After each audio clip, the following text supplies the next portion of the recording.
Donc c'est la requête de sélection en mode SQL qui est la plus privilégiée par les programmeurs. Donc on réalise alors la première requête avec le langage SQL et on continue avec notre gestion de misère par exemple. Et on va afficher tous les enregistrements qui se trouvent dans la table expert. Dans la table expert, si je vais enregistrer tous les enregistrements qui se trouvent dans la table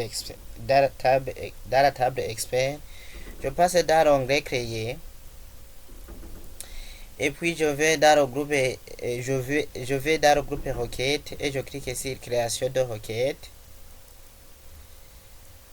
Et puis je vais fermer par exemple expert par exemple, je vais la fermer et je vais afficher le mode SQL par exemple.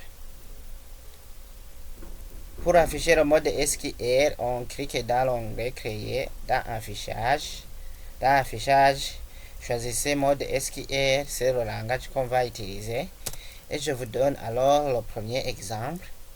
Par exemple, je fais select l'étoile que nous faisons pour sélectionner tous les champs. C'est l'étoile que je mets. Alors, select. Ici, on ne lit pas étoile, on lit en anglais select all, donc tous les champs de la table expert.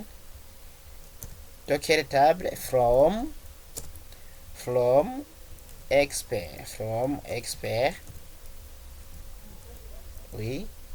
Pour exécuter la requête SQL, on peut exécuter en cliquant sur le point d'exclamation ou bien en passant dans affichage et puis on va afficher la requête correspondante en mode feuille de données et voilà.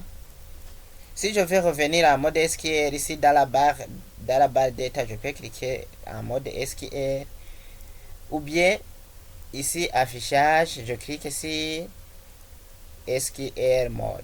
Donc je peux revenir en arrière ou bien exécuter la requête comme je le vais, revenir en arrière et voilà. Et oui, je vais enregistrer